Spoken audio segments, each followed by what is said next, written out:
Si plusieurs pays, dont la France, ont retiré leur financement à l'UNRWA suite aux accusations d'Israël, imputant à 12 de ses membres un lien avec les événements du 7 octobre 2023, comment expliquer que sur la base d'accusations seulement, sans procès, sans jugement, Israël peut mettre en porte-à-faux une organisation qui compte 13 000 membres à Gaza et qui vient en aide à ses quelques 2 millions d'habitants? D'abord, d'où vient cette accusation?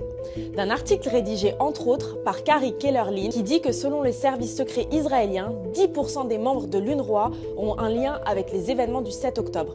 Mais qui est Carrie Kellerlin? Une ancienne soldate de l'armée israélienne, en lien avec Aliza Landes, ancienne porte-parole de l'armée d'Israël. Et c'est donc sur la base de cet article qu'au moins 15 pays ont suspendu leur aide à une organisation créée en 1949 pour venir en aide à tous les Palestiniens victimes de la Nakba et de la politique d'Israël, ainsi que leurs descendants en Palestine comme ailleurs. Et dont le besoin pour les Gazaouis est aujourd'hui vital en plein milieu d'un génocide dont le risque a été confirmé par la CIG seulement 3 jours avant cette suspension des finances.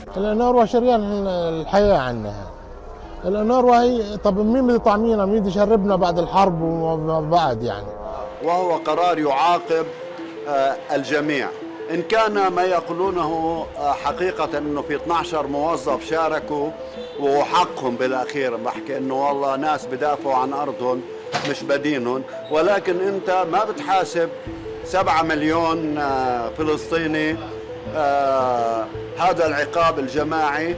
Et puisque ce n'est apparemment pas suffisant pour Israël, Benjamin Netanyahou a déclaré mercredi 31 janvier. There are other agencies in the UN, there are other agencies in the world, they have to replace UNRWA. UNRWA is totally infiltrated with Hamas.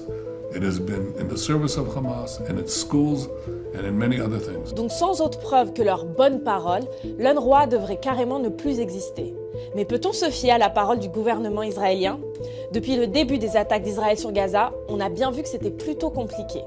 D'abord, on se rappelle, lorsque l'hôpital Ali Arab avait été bombardé le 17 octobre, faisant au moins 200 morts, Israël avait dans un premier temps revendiqué l'attaque avant de se rétracter en imputant le bombardement au djihad islamique. Finalement, depuis, nous avons bien vu que bombarder des hôpitaux, mais aussi des écoles, des camps de réfugiés ou encore des sites de l'ONU était devenu la normalité de l'armée israélienne.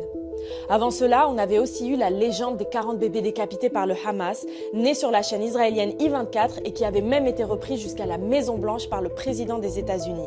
Information qui avait finalement été démentie par l'armée israélienne elle-même, puis par la porte-parole du gouvernement américain.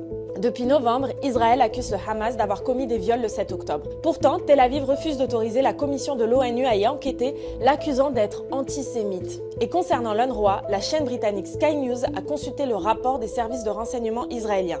Sa conclusion, les documents des services de renseignement israéliens comprennent plusieurs accusations dont Sky News n'a pas vu de preuves, et plusieurs de ces accusations, même si elles s'avéraient vraies, n'impliquent pas directement l'UNRWA. Alors on vous repose la question. Peut-on vraiment faire confiance à la parole d'Israël quand il affirme que l'UNRWA n'a plus de légitimité?